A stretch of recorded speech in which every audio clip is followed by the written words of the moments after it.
그런데 어쨌든 간에 1차가 빨리 궤도에 올라가셔야 그죠? 예, 2차를 갈 수 있죠. 예, 나머지는 마찬가지고요. 다만 뭐 1차만 목표로 한다 그러면 지금 뭐 30점을 맞든 40점을 맞든 그건 큰 관계가 없죠. 매달 모름 모의고사에서 4개씩만 올리면은 뭐 60점을 넘어가는 거는 일도 아닌데 2차까지 같이 하려고 그러면 시간이 나중에 촉박할 거라고요. 1차 끝나고 나면. 그죠? 1차는 한번 궤도에 올라가면 점수가 안 떨어져요. 그게 딱 정리가 되기 때문에 1차 과목은 암기하는 과목이 아니라 이해를 해줘야 되기 때문에 시간이 많이 걸리는 거예요. 그게. 그래서 이 외우는 쪽으로 공부하시면은 시험장 들어가시면 60점은 절대로 안 나와요. 외워서 공부하시면. 이거 간혹 가다가 안 되는 파트에서 뭐 경제 안 되면 외운다, 뭐 투자 안 되면 외운다 그러는데 외우면 실패하는 거예요. 그냥 외우면. 예? 틀림없이 그거는 분명히 말씀을 드리지만 2차는 외워야 될 게 많은 특성을 갖고 있는 과목들이라고 그러면 1차는 외우는 부분에 대해서는 필요한 거는 저희가 가요순전을 이런 식으로 정리를 해줘요. 글자를 따서. 그런데 전반적인 거는 용어를 이해를 하셔야 돼요. 그래야지만 문장의 변형이 나오더라도 내가 답을 맞출 수 있다고요. 외워서는 쉽지 않은 거예요. 외워서는. 그래서 이게 암기하는 식으로 도전하신 분들이 몇 개월 고생하시다가 다시 뒤집는 거예요. 학습하는 방법을. 근데 이제는 7월 달이면요. 시간에 압박을 받아요. 7월 달이면. 그러면은 장기간의 시간을 투자해서 공부하는 학습 방법을 선택을 못 한다고요. 그러면 자꾸 좁히는 걸 생각한다고요. 좁히는 거. 에? 그거 기초가 안 돼 있는데 그거 좁히는 걸로 들어가면은 더 힘들어요. 에? 그러니까 필요해서 중요한 파트 정도는 그래도 용어를 이해하도록 애를 쓰셔야 돼요. 그거. 나중에 저희가 범위를 압축을 해드려요. 이 파트에서는 뭐가 중요하고 뭐가 중요하고를 쭉 해줘요. 근데 그게 기본적인 용어에 이해가 됐을 때 단시간 내에 그것도 효과를 볼 수 있는 거지 아무것도 안 돼 있으면 효과가 없어요. 이거. 자, 우리가 이제 지난번에 배우신 거예요. 자, 지역 분석을 했을 때 있죠. 지역 분석을 하는 가장 궁극적인 목적이 뭐예요? 네?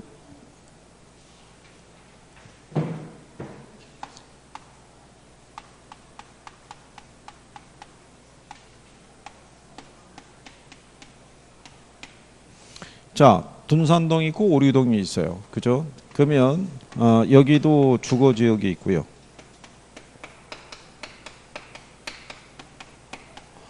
여기도 주거 지역이 있어요. 그러면 주거 환경은 어디가 더 좋아요? 어디가 시세가 비싸요? 얘가 비쌀 거 아니에요. 그러면 얘네가 만약에 시세가 2천에서부터 한 2천 한 300선이 형성이 돼 있다면 얘네가 주거 환경이 더 좋으니까 얘네는 시세가 형성이 돼 있는 게 한 3천에서부터 한 3,500 이렇게 형성이 돼 있다라고 보자고요. 그죠? 이게 가격 수준이에요. 지역 분석의 궁극적인 목적은 이거를 판정하는 게 있다고요. 가격 수준을. 가격 수준이 지역과 지역 간의 격차를 나타내주는 종합적인 지표예요. 얘가 나와야지만 이 가격 수준이 요거를 기초로 개별 부동산의 가격을 구체화할 수 있는 거예요. 무슨 말인지 아시겠나요? 이게 설정이 안 돼 있으면 얘가 평당 얼마라고 우리가 단가를 매길 수가 없다고요. 이 안에서 이 주택이 남향에 위치하고 있고 주변에 편익시설하고의 거리도 가깝고 그러면 얘는 3,500으로 평가될 수 있을 거예요. 그렇지 않고 동향이고 접근성도 떨어지고 그러면 얘는 3천의 평가가 될 거라는 거예요. 그러니까 지역 분석을 통해서 가장 궁극적인 목적은 뭐를 판정하는 것이다. 가격 수준을 판정하는 것이다. 이런 얘기예요. 그죠? 그러면 요 지역 분석에 대상이 있어요. 대상. 대상을 보시게 되면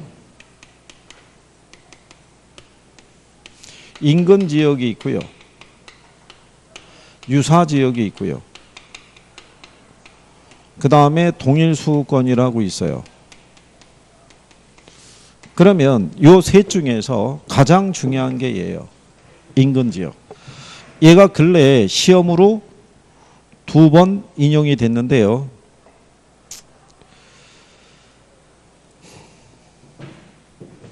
우리 교재에 있는 거 말고요. 요즘 나오는 거는 감정평가 규칙에서 얘들의 정의를 내려준 게 있어요. 그래서 인근지역이라는 건요, 대상 부동산이 존재하는 지역으로요, 부동산의 이용이 동질적이고요, 가치 형성 요인 중에서 지역 요인을 공유하는 지역이라고 얘기를 해요. 예, 그거를 인근 지역이라고 얘기를 해요. 인근 지역. 그러면 이게 시험에 유사 지역이라고 있어요. 유사 지역은 인근 지역하고 유사한 특성을 갖고 있는 지역을 유사 지역이라고 그래요. 대상 부동산은 속해 있지 않고, 요게 제목만 바꿔서 한번 틀리게 해줬고요. 그 다음에 얘는 지역 요인을 공유하는 지역인데 개별 요인을 공유하는 지역이라고 또 틀리게 출제한 거예요. 그러니까 여기서 뭐가 중심이다? 인근 지역. 그래서 얘는 뭐를 공유를 해요? 지역 요인을 공유하기 때문에 인근 지역에서 사례를 수집하면 이 지역 요인은 비교하지 않아도 돼요. 무슨 말인지 아시겠나요? 그러니까 지역 요인을 공유한다는 얘기는 이런 거예요. 같은 지하철 노선을 이용을 하고, 아이들을 같은 학교에 보내고, 같은 마트를 이용하고, 같은 영화관을 이용을 하고, 비 올 때 같이 비가 내리는 지역이란 말이에요. 그러니까 지역적인 요인이 같으니까 유사하기 때문에 여기서 사례를 수집하면 지역 요인 비교는 할 필요가 없다, 이런 얘기예요. 유사적에서 하면 당연히 구해야 되고. 무슨 말인지 이해하시겠죠? 여기서 이 동일 수우권이라고 그랬을 때 이 수우권은 하나의 시장 지역이에요. 그래서 이 대상 부동산과 대체 경쟁 관계가 존재하는 부동산이 소지하는 권역인 거예요, 권역. 그래서 얘는 인근 지역하고 뭐를? 유사 지역을 포함하고 있는 지역이에요. 그러면 여기 있는 이 동일 수우권에서는요, 그 용도 지역별 동일 수우권에 판정을 할 때 주거지는 도심의 통금 범위를 기준으로 판단할 수 있다고 그랬고요. 이 범위는 축소될 수 있어요, 없어요? 범위는. 이 범위는 축소가 가능한 거예요. 주거지에서 틀리게 주는 거는 요거밖에 없어요. 통금 범위 기준으로 동일한 시장 재개 범위를 파악하는데 이 범위는 축소가 가능하다는 거. 이거는 지난번에 이렇게 설명해 드린 거예요. 만약에 우리 김 총각이 대전시청에서 근무를 해요. 이번에 공무원 시험에 합격해서. 그러면 김 총각은 대전시 전역에다가는 주거를 정할 수 있을 거예요. 출퇴근이 가능하니까. 그죠? 자, 그러면 세종시에서도 출퇴근이 가능하면 세종에다가도 주거를 정할 수 있을 거예요. 그죠? 옥천에서도 출퇴근이 가능하면 옥천에다 주거를 정할 수도 있을 거고요. 조치원에서도 출퇴근이 가능하면 조치원에다가도 주거를 정할 수 있을 거예요. 그죠? 이게 하나의 시장적이라고요. 즉 옥천에다 주거를 정할 수 있는 사람은 여기나 여기나 여기나 다 주거를 정할 수 있다라고 보는 거예요. 무슨 말인지 이해하시겠어요? 근데 서산에서 여기까지 출퇴근하기는 멀잖아요. 그렇잖아요? 그러니까 그건 동의수건의 범위에 포함할 수 없다는 거예요. 근데 만약에 우리 김 총각이 장래에 태어날 자녀를 생각해서 교육적인 환경이 가장 좋은 것을 선호한다 그러면 그건 대전에 국한될 거라고요. 이렇게. 그러니까 지역의 어떤 명성이나 아니면 연고 이런 걸 가지고 이 범위는 좁아질 수도 있다는 거예요. 그죠? 그 다음에 이 상업지는 배후지 기초로 성립하고요. 여기서 이제 추가로 정리하실 거는 후보지가 있고 이행지가 있어요. 후보지하고 이행지는요, 전환 또는 이행 전이 있고요. 전환 또는 이행 후가 있다 그러면 얘가 기준이에요. 얘를 기준으로 판단하는 게 원칙이에요. 그러니까 현재 만약에 농지예요. 농지인데 얘가 만약에 택지 후보지로 지정이 될 수 있어요, 없어요? 그죠? 근데 얘를 기준으로 파악하는 게 원칙인데 뭐가 낮으면, 성수도가 낮으면 그냥 전을 중심으로 파악하는 거예요. 이게 저기 몇 년 전 얘기인데요. 정권이 여기에서 이 정권으로 바뀌는 과정에서 이 정권에서 그 당시 공급했던 임대주택이 보금자리 주택이었어요. 그래서 정권 말기에 공약을 이행하겠다고 해서 전국적으로 보금자리 주택 택지지구를 지정을 했었어요. 했다가 정권이 바뀌면서 사이도 별로 안 좋았지만 바뀌면서 보금자리라는 주택 명칭이 사라지고 이 지정이 됐던 게 취소되거나 축소돼 버렸다고요. 그러면 바뀔 가능성이 없잖아요. 그럼 그냥 현재 용도 기준을 파악하는 거예요. 그래서 그 내용 정도가 이제 여러분들에게 낼 수 있는 수준이다. 뭐 그 정도 보시면 되겠고, 그 다음에 개별 분석이라고 있어요. 그러면 우리는 지역 분석을 하고요. 왜 개별 분석이라는 걸 또 해주냐면요. 이런 거예요. 여기 보면은 여기 개별 부동산들이 있는데요. 이 개별 부동산들의 최이호 이용이 있죠. 얘네들의 최이호 이용이 다 주택으로 쓰고 있어요. 그러면 평가사는 이 지역을 무슨 지역으로 보냐면 주거지역으로 봐요. 이게 이 지역의 표준적 이용이에요. 그러면 이 표준적 이용이라는 거는 무슨 분석을 통해서? 지역 분석을 통해서 이거를 산출하는 거예요. 근데 문제가 주거지역이라고 그래가지고요. 이 안에 있는 개별 부동산들이 다 주택으로만 돼 있냐면 그렇진 않아요. 이 안에 가게 되면 슈퍼도 있을 수 있고 세탁소도 있을 수 있고 이런 다른 다양한 용도가 들어갈 수 있죠. 그는 개별 부동산마다 최이호 이용은 다 틀린 거예요. 그렇기 때문에 지역 분석을 통해서 표준적 이용을 판정하고 난 다음에 개별 분석을 통해서 무슨 이용 판정을 또 해야 돼요. 네, 이 판정을 꼭 해야 돼요. 그래서 개별 분석이 필요한 거예요. 얘네들이 항상 일치하지 않기 때문에 지역 분석을 통해서 무슨 이용을 판단을 하고 표준적 이용을 판단을 하고 개별 부동산의 상태는 별도로 다시 확인 작업을 또 해야 된다는 얘기예요. 그래서 지역 분석 다음에 무슨 분석을? 개별 분석을. 그러면 여기서 이제 하나 알아두실 거는 지역 분석과 개별 분석의 관계예요.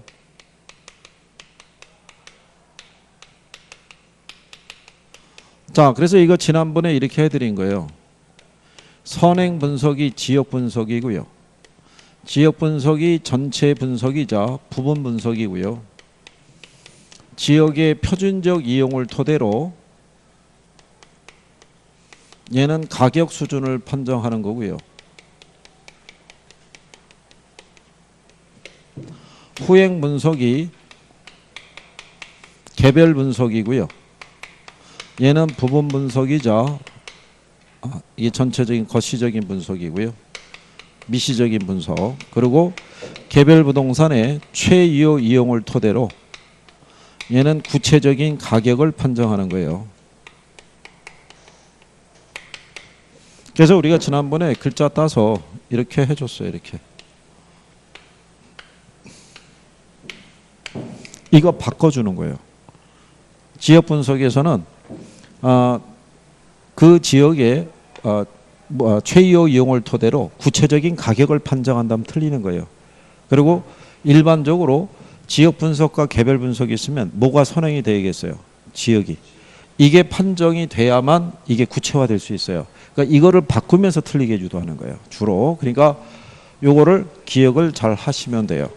그러니까는 문제를 낼 수 있는 범주가 지역 분석의 대상에서 요거 용어 물어보거나 지역 분석과 개별 분석의 관계에 대해서 문제를 유도하거나 뭐 그런 수준 중에 하나예요.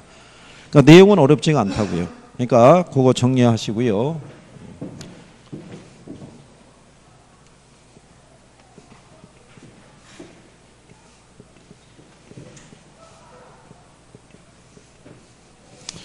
그 다음에 이제 감정평가 방식이라고 있어요.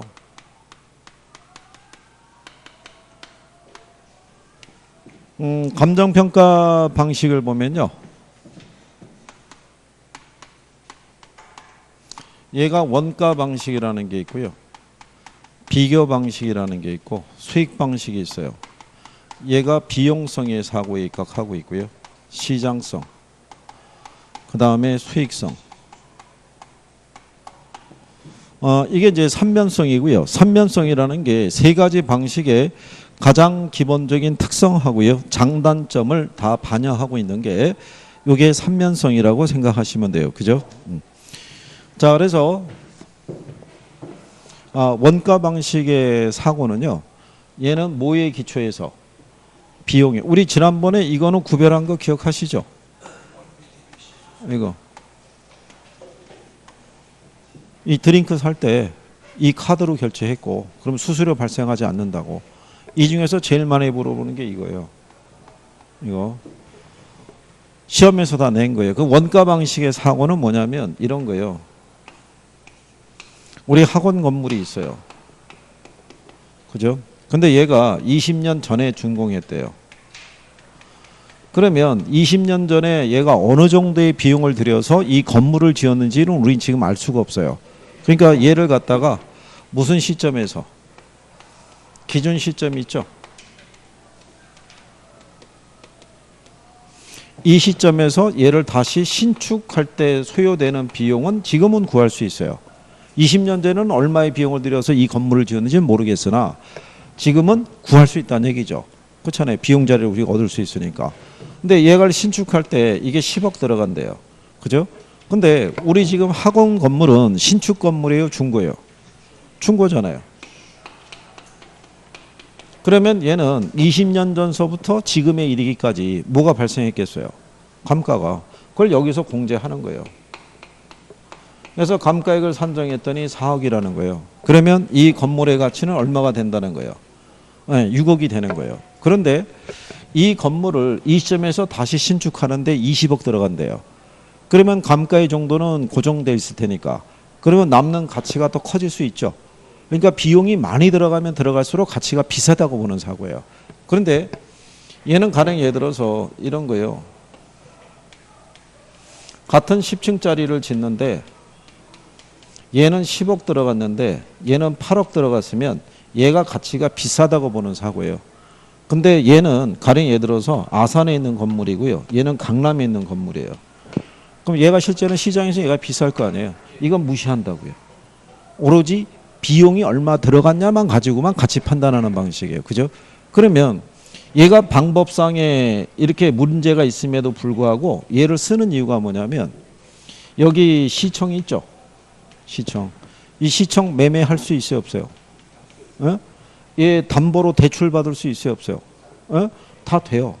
매매도 되고 지자체도 청사 있죠. 예, 호화청사 이런 거 매각한다고 내놓기도 하고 막 그렇잖아요. 안 팔려서 그렇지.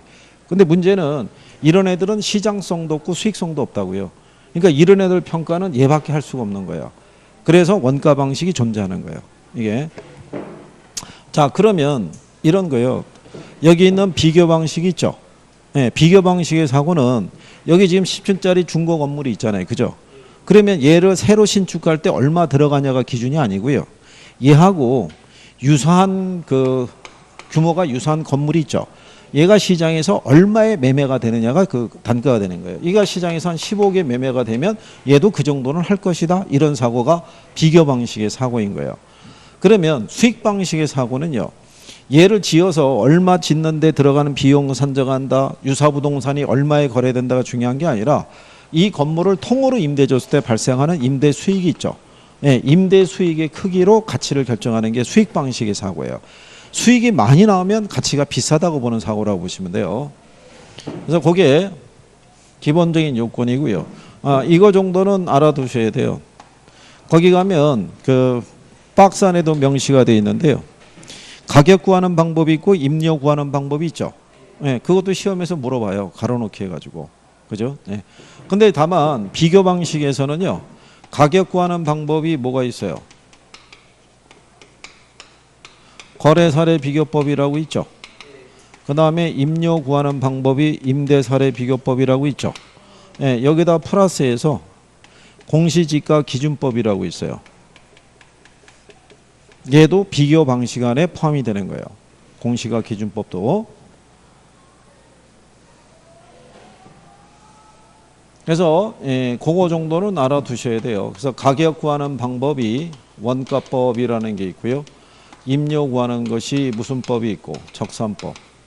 여기 가격 구하는 방법이 수익 환원법이라는 게 있고요. 그 다음에 임료 구하는 것이 수익 분석법. 이렇게 있다고 봤을 때요. 여기서 원가법에서 구한 거를 적산가액이라고 그러고요. 적산가격이라고 그러죠. 여기서 구하는 거를 비준가격이라고 그래요. 여기서 구하는 거를 우리가 수익가격이라고 그래요. 근데 요거는 이제 뭐를 얘기하냐면요. 지난번에 얘기했지만 이게 시산가액이라고 얘기했어요. 그죠? 그러니까 시산가액이라는 건요. 평가사가 최종 가치를 도출하기에 앞서서 시범적으로 구한 가액을 이제 시산가액이라고 그래요. 거기 158페이지 맨 하단에 가면 시산가액의 조정이라고 해놨죠. 네. 그러면 얘를 이걸 왜 조정을 하냐면요. 뭐 이렇다고 생각하시면 돼요. 만약에 여러분들이 가전제품을 사기 위해서 용산 전자상가를 갔어요. 갔는데 우리나라 보면은 이제 가전사가 있죠. 가전에서 S사도 있고 L사도 있고 만약에 D사도 있다 이런 얘기죠. 근데 만약에 한 42인치 TV를 갖다 하나 살려고 그러는데 다 가격이 틀려요. 이거 업체마다. 그리고 안에 있는 뭐 성능마다도 천차만별인 거예요. 그러면 소비자는 불안하죠. 내가 과연 이게 제 값에 제대로 된 물건을 사는 건지에 대한 합리적인 판단할 수 있는 게 없잖아요. 기준이 되는 게 없으니까. 그러니까 결론은 평균적인 가격을 만들라는 얘기예요. 이걸로 구하든 이걸로 구하든 이걸로 구하든지 간에 누가 봐도 식별할 수 있는 평균적인 가격으로 맞춰주라는 얘기예요. 세 가지 방법으로 구한 가격이 차이가 있을 수밖에 없다 이거죠. 근데 그렇게 되면 기준을 대기가 어려우니까 평균적인 가격으로 맞춰서 조정하라는 얘기예요. 조정을 하는데 산술 평균하면 안 된다는 얘기예요. 가중 평균하라 이거예요. 세 가지에서 구한 가격 있죠. 네, 나누기 3 하면 안 된다 이거예요. 더해서. 네, 그래서 가중치를 둬서 구하라고 얘기하는 거예요. 이거 시산가액을 구하라고 계산 문제는 한번 나온 적이 있어요. 여러분 시험상에서. 그래서 뭐 지금은 뭐 계산 문제에 대한 건 인데 어쨌든 산술 평균하면 안 되고 무슨 평균해야 된다는 거예요? 가중 평균해야 되는 거예요.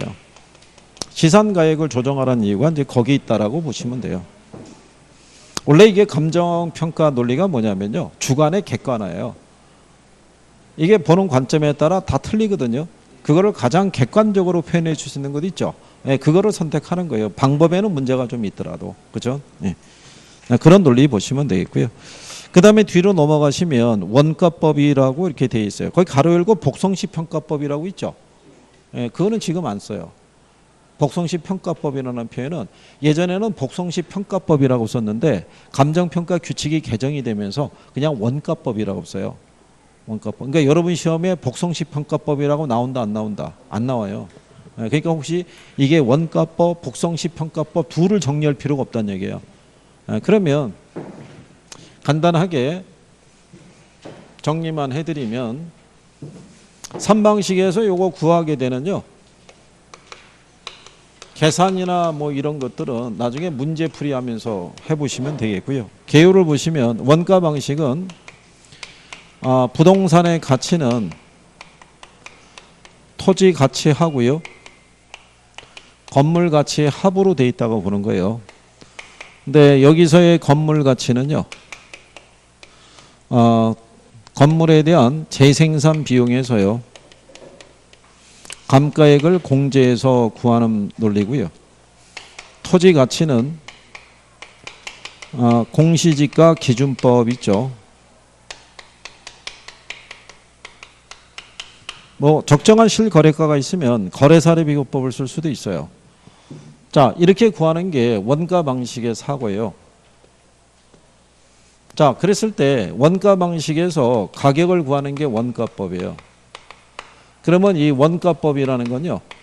건물에 제조달 원가 있죠. 여기에다가 뭐를 가해서 감가 수정이라고 돼 있죠. 그 감가 수정이 뭐 구하는 거냐면 이거 구하는 거예요. 감가 누계.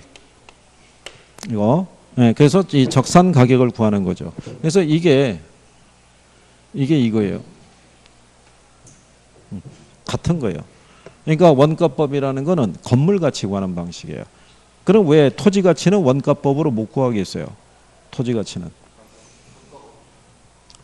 토지는 우리가 비용을 들여서 생산 또는 재생산할 수가 없다고요. 그렇잖아요. 구조적으로 비용 산정이 안 된다고요. 그러니까 원가법으로는 토지 가치를 구할 수가 없는 게 원칙이에요. 예외적으로 조성지나 매립지 같은 경우는 조성 또는 매립할 때 들어간 비용 산정이 가능하니까 예외적으로는 구할 수 있어도 원칙적으로 못 구한다는 얘기죠. 그렇죠? 자, 그러면 이런 얘기예요. 그럼 얘는 순서가 여기에서 이거 빼면 얘가 나오겠죠. 네, 그러니까 제일 먼저 뭐가 나오냐면 제주도할 원가가 나오는 거예요. 그러면 제주도할 원가라는 건요. 거기 보시면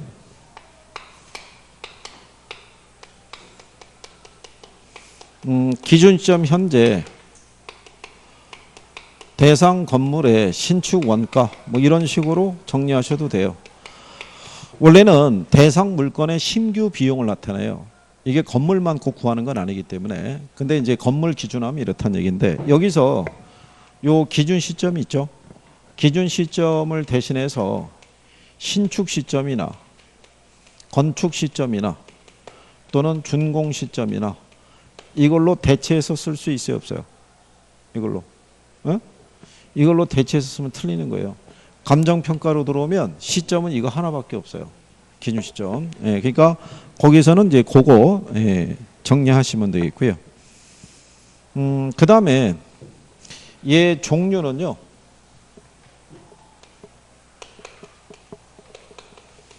복제 원가라는 게 있고요. 대치 원가가 있는데요. 얘는 주로 신축 건물에 쓰는 거고요. 얘는 오래된 건물에 쓰는 거예요. 이 원가법은요. 신축 건물에 적합한 방식이에요. 왜 신축 건물에 적합하냐면요. 이게 대상 부동산인데 이게 금년 3월 10일 날 얘가 준공이 되네요. 그죠? 그럼 한 3개월 전에 얘가 준공이 됐잖아요. 그러면 얘를 갖다가 다시 짓는다고 가정하면 얘하고 똑같이 지을 거 아니에요. 3개월 사이에 뭐 큰 변화가 없을 테니까. 그러면 새로 지은 애는 감가의 정도가 거의 없을 거 아니에요. 그럼 얘가 되니까 적정성이 높죠. 그러니까는 복제라는 얘기가 그거예요. 똑같이. 그렇죠? 네. 근데 대치라는 건 뭐냐면 지은 지가 한 3, 40년 된 건물이면 안에 설비나 구조가 노후화되거나 구식화되어 있는 경우가 많은데 그걸 그대로 옮겨오는 사람은 없을 거란 얘기예요. 그러니까 현대식 건물로 대치할 때 들어간 비용 산정을 해서 구하는 게 대치원가의 논리다. 뭐 이런 정도. 그 다음에 제주도할 원가의 구성을 보게 되면요. 얘는 자가 건설을 하든 도급 건설을 하든 간에 얘는 도급 기준이에요. 그러면 왜 도급을 한다는 얘기는요. 제주도할 원가에 이거를 반영해 준다는 얘기예요. 뭐를? 개발업체 이윤을. 그 왜 이윤을 반영해 주냐면 원가 방식은 얘를 갖다가 다시 신축할 때 들어가는 비용에 의해서 가치를 구하는 거예요. 그죠? 그러면 20년 전에 준공된 애를 갖다가 가치 구할 때 얘를 기준점에서 다시 뭐 하는 거?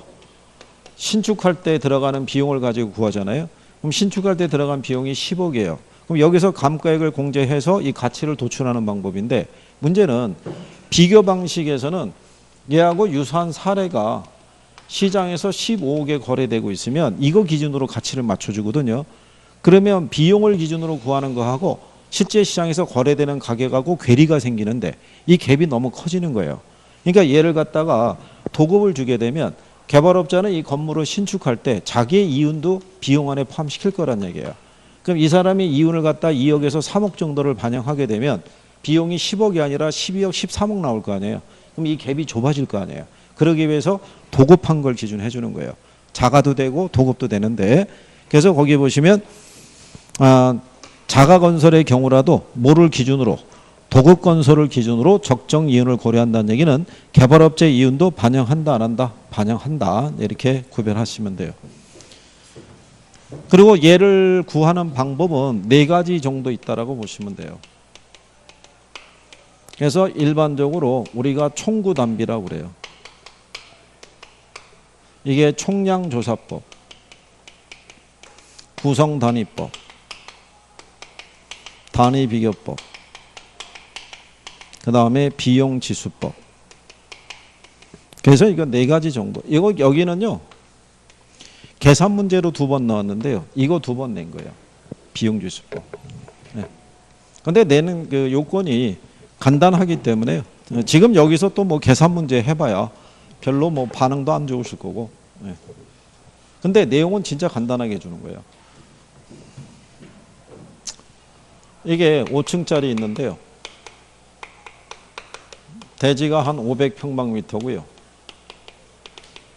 연면적이 1450평방미터예요. 자, 그랬었을 때 얘가 공사비가요. 직접 공사비가 예를 들어서 3억, 간접 공사비가 3천. 그러면 공사비 개가 얼마냐면 3억 3천 이렇게 나오고요. 여기에다가 개발업자의 이윤이 있죠. 예, 이윤이 7천이에요. 그러면 개가 4억 나올 거 아니에요. 그러면 우리가 제주도 원가 선정할 때 3억 3천으로 하겠어요? 4억으로 하겠어요? 그 4억으로 하란 얘기예요. 그런데 이게 준공 시점에 건축비 지수가 100이고요. 기준 시점에 건축비 지수가 145예요. 그러면 준공 시점부터 기준 시점까지 얘가 20년 전에 준공한 애예요. 20년 사이에 물가가 45% 뛰었다는 얘기예요. 그러면 4억에다가 100분의 145를 하게 되면요. 1.45 나와요. 곱하면 5억 8천 나와요. 이거를 연면적인 1450으로 나누시면 돼요. 그러면 40만 원 나와요. 평방미터당. 이게 답이었어요. 그러니까 이렇게 해서 이 지수를 감안해서 구하는 방식이에요. 왜냐하면 평가사도 이 방법밖에 안 써요. 이거밖에. 그래서 이런 식으로 이게 25회 때 나왔던 문제예요. 20회 때 한 번 나오고 5년 뒤에. 그죠? 올해 여러분 시험에 나오면 도전해 볼 만한 그런 난이도인데 근데 매년 똑같진 않아요. 제주도 원가를 구하라고 할 수도 있어요. 그래서 어쨌든 간에 뭐 이런 방식이라고 보시면 되겠고요. 그리고 누누이 말씀드리지만 계산은 마지막에 몰아서 하시는 거지 가는 동안에 하시면은 낭패 보는 거예요. 그게 잘 모르셔야 하는 얘기인데 1차는 시간 싸움이에요. 시간. 제한된 시간 안에 그 문제를 다 풀 수 있냐고 관건이라고요. 그거를 말리는 함정이 계산 문제라고요. 학계론에서. 학계론에서 계산 문제에 잘못 들어갔다가 학계론에서 시간 많이 뺏기면요. 어디가 데미지가 크냐면 민법이 큰 거예요. 그래서 실력이 부족해서 떨어지는 게 아니라 시간 배정이 실패해서 떨어지시는 거예요. 그거를 유념하셔야 돼요. 1차는. 그렇죠? 나중에 그 모의고사 같은 거 보시면 여실히 느끼시는 거예요. 모의고사 보시면 학계론 푸는 시간대하고 민법 푸는 시간대가 틀려요. 그걸 같이 취급하시면 안 된다고요. 20분이 경과하면 학계론은 20번 정도 풀고 있는데 민법은 10번 초반대 풀고 있다고요. 시간 많이 걸린다고요. 민법이. 근데 학계론에서 계산 문제 나오는 걸 다 풀겠다고 덤비면 시간이 절대적으로 부족해지는 거예요. 이게. 그래서 1차는 무조건 시간 싸움이라고 하는 걸 꼭 명심하셔야 돼요. 그래서 여기 여자분들 계시지만은 주분들도 시험장에 들어갈 때는 시계를 갖고 들어가는 게 유리해요. 여기 뭐 다 있다는 점포에 가게 되면 1,000원짜리 시계 이런 거 있어요. 앞에 놓고 눈에 보여야 돼요. 안 보이는, 왜냐하면 폰을 제출해야 되거든요. 그 포켓에다 다 집어넣는다고요. 앞서 가져가가지고. 그러면 시간을 확인할 게 없잖아요. 학교 교실이라고 시계가 꼭 있으라는 법이 없어요. 그러면 중간에 내가 시간을 확인을 못 하는데 시간을 물쓰듯이 쓰고 난 다음에 정신 차려봤을 때는 이미 1시간이 경과하면 나머지 시간 갖고는 민법 못 풀어요. 그러니까는 그 밸런스를 잘 맞추셔야 돼요. 그거를 모의고사를 보면서 연습을 하셔야 된다고요. 그러니까 모의고사가 왜 중요하겠어요? 그 시간 안에 내가 푸느냐 여부도 확인 다 해봐야죠. 잘 해보시고요. 자, 그 다음에 감가수정이라는 게 있어요. 두 번째 가시면 원래는 이 원가법 안에서는 얘가 중요한 거예요. 근데 요즘 뭐 이론이 잘 안 나오니까요. 감가수정이라는 건요. 뭐 하는 방법이냐면 이거 감가에 구하는 거예요. 그죠? 자, 여기 보시면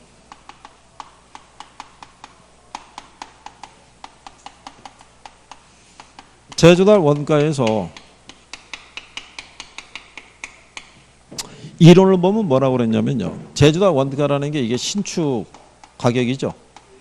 그러면 적산 가격이라는 건 감가상각된 가치예요. 결론적으로는 중고 가격이라는 얘기죠. 그러면 신축과 중고의 차이가 뭐겠어요? 그게 감가액이죠. 그러니까 제조달 원가에서 뭐 하란 얘기예요. 감가수정. 그러면 감가수정을 할 때는요. 제조달 원가에서 이 감가액만큼을 뭐 하란 얘기예요. 공제하란 얘기죠. 이거를 가산해서 이렇게 틀리게 준 적이 있어요. 답으로. 그러니까 뭐 표현을 잘 구별하시면 되겠고요. 그래서 감가 요인을 보게 되면요.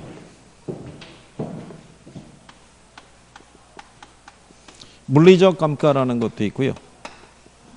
기능적 감가라는 것도 있고요.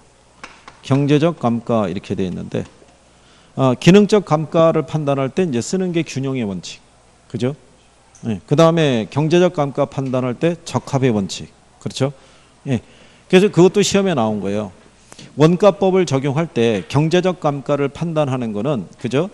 무슨 그러니까 균형의 원칙을 통해서 경제적 감가를 반영한다. 그럼 틀리다고요. 그래서 그거 정도 뭐 구별해 주시면 되겠고요.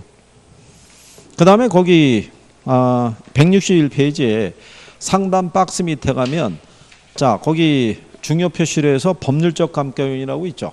그건 생략하시면 돼요. 법률적 감가 요인은 여러분 시험에 인용을 안 해줘요.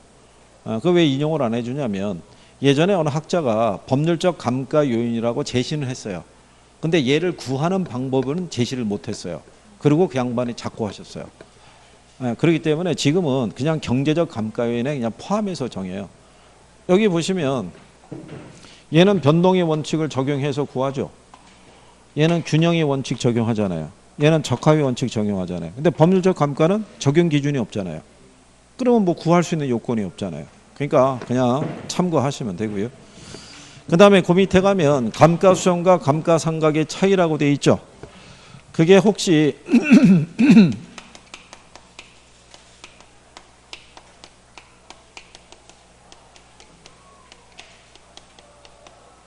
요 차이를 물어볼 때 그냥 그 정도만 해주시면요. 감정평가상이 있고요. 감가상각이 있을 때 얘는 제조달 원가를 기초로 한다는 거죠. 여기서 감가액을 공제해서요. 무슨 가치를 구하는 것이다. 시장 가치를. 근데 여기는 무슨 원가를 기초로 취득 원가를 기초로 감가액을 공제해서 얘는 장부 가치 구하는 게 목적이에요. 그래서 일단 물어볼 때 요 제조달 원가를 기준으로 하느냐 취득 원가를 기준으로 하느냐 이거 바꿔서 냈던 선례가 있고요. 그 다음에 또 하나는 얘는 이거를 인정해줘요. 뭐를? 얘는 관찰 감가를 인정을 하는데 얘는 관찰 감가를 인정하지 않아요. 장부 가치 구하는 거니까. 그죠? 이게 감가 수정 방법이 있는데요.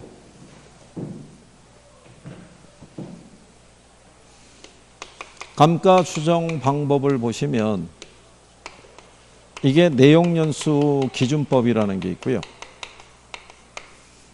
관찰 감가법이라는 게 있고요. 그 다음에 분해법이라는 게 있어요. 이걸 내구성 분해 방식이라고 얘기를 해요.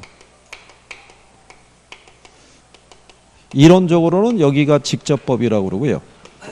시장 추출법 하고요. 임대료 손실환원법은 간접법 이렇게 얘기하는데 시험에 나온 적은 없어요.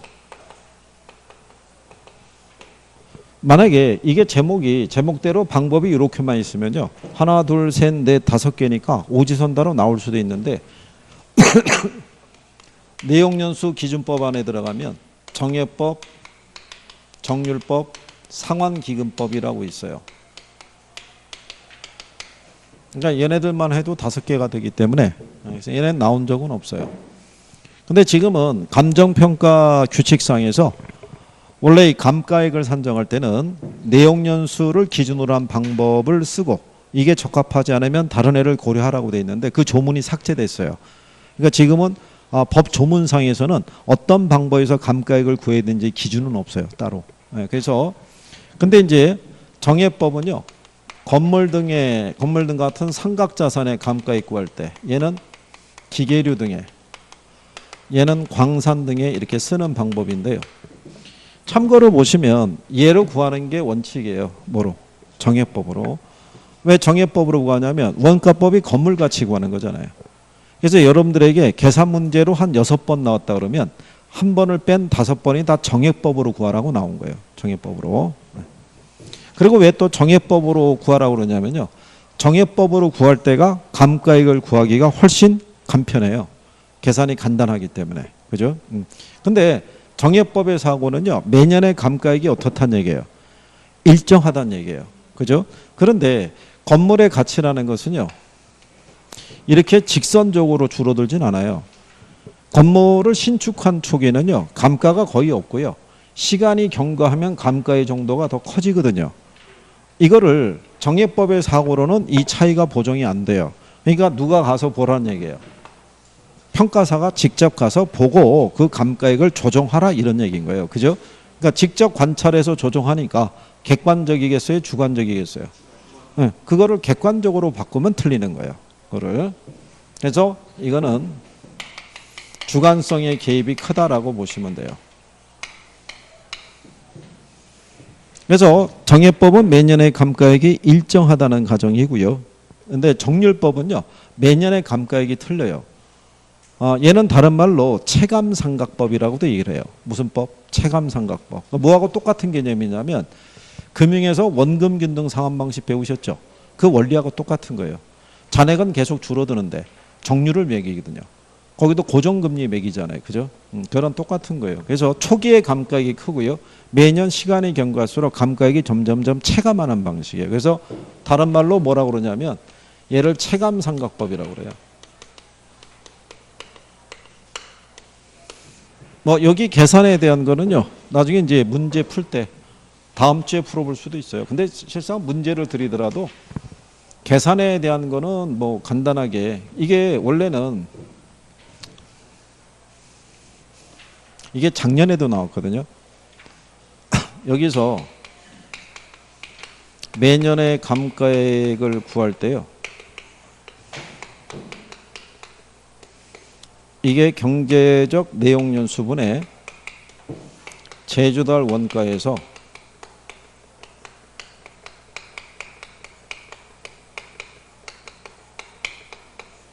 (1) 잔가율을 적용할 수 있어요. 근데 요 잔가율은요. 제주달 원가분의 잔존 가치 있죠. 그거 계산하면 잔가율이 나와요. 근데 잔가율은 제로 아니면 10% 줘요. 그러니까 잔존 가치라는 게 건물 철거하면 남는 폐자재 있죠. 예, 그거 내다 팔면 돈이 조금 돼요. 근데 그 돈보다는 철거 비용이 더 많이 들어가는 거예요. 그러니까는 거의 제로로 보는데 계산상의 편의를 위해서 그냥 10%를 매긴다고요. 그러니까 여러분 시험에는 제로 아니면 10%로 나오는 거예요.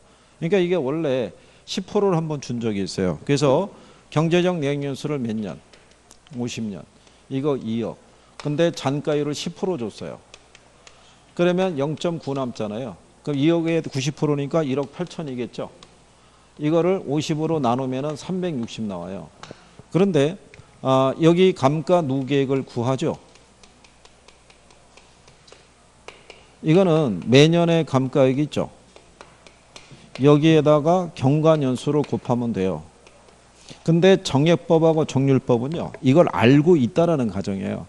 그러니까 이때 이 문제에서 준공이 2009년이고요. 기준 시점이 2014년 준 거예요. 그러면 지은 지 5년 경과했을 거 아니에요. 그럼 이게 5라고요. 그럼 얘가 369 했죠. 그 얘만 구하면 되는 거예요. 그러면 이게 1800이거든요. 이게 답이었어요. 이렇게 문제를 낸 다음에 작년에는 뭐라고 줬냐면 자 건물에 대한 건축비 있죠. 건축비가 3억인데 얘가 매년 5%씩 상승한다고 준 거예요. 이거를. 그러면서 준공을 2016년 주고요. 기준을 2018년 줬어요. 그럼 2년 경과했을 거 아니에요. 그러면 제주도 원가를 구할 때 잔가율은 안 준 거예요. 그럼 여기서의 포인트 뭐냐면 제주도 원가 구하라는 거예요. 그럼 얘 구하려고 그러면 3억에다가 1 플러스 0.05에 대한 2년이 있죠. 자생을 해야 된다고요. 그러니까 3억 곱하기 1.05에 대한 자생이 있죠. 이걸 곱해야지만 제주도 원가가 나오는 거예요. 그거를 경제적 내용수로 나눠야지만 뭐가 나온다. 매년의 감가액이 나온다고요. 그러니까 학생들의 입장에서는 이게 무슨 말인지 모르니까 이렇게만 배워갖고 들어갔는데 갑자기 이런 유형도 있다고 그러면 또 당황할 거 아니에요. 그러니까 매번 출제자들은 바꾸는 거예요. 근데 이것도 예전에 냈던 선례가 있다고요. 2년 사이에 몇 프로씩 뛴다고. 그렇지 않겠어요? 그러니까는 이 조건을 읽지 못하니까.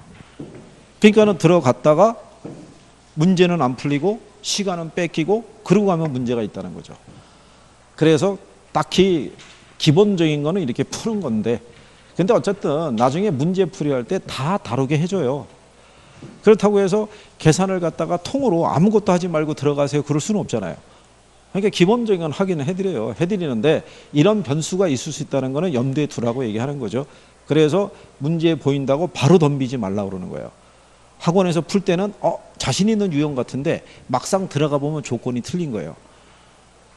그래서 작년에 그런 사람도 있었어요. 그래서 그러니까 저희가 매번 그런 거를 다 겪어봤으니까 여러분들에게 그렇게 권해드리는 거지. 이게 뭐 되면 얼마, 이게 여러분들이 지금은 계산 문제가 많이 나오는 걸 다행으로 여기는 게 나아요. 계산 문제가 대여섯 개 나오면요, 이론이 한 세네 개 정도는 난이도가 좀 높아진다고요. 그러면 틀릴 확률이 더 큰 거예요. 계산을 10개를 줘도 괜찮다는 거예요. 나머지 이론을 평이하게 주니까. 그럼 그거 갖고도 충분히 점수를 딸 수 있는데, 그죠? 그러니까 계산 문제 많이 나오는 거 가지고 스트레스 받으실 필요는 없어요. 어차피 뭐 안 되는데 뭐 그거 갖고 뭐 저기 하겠어요. 그죠? 편하게. 자, 뭐 그런 내용이라고 보시면 되겠고요. 그 다음에 뒤로 넘어가셔서 그 162페이지에 가면 중간에 상환기금법이라고 있죠. 예, 상환기금법은 매년의 감가액이 일정하겠어요? 매년의 감가액이 다르겠어요?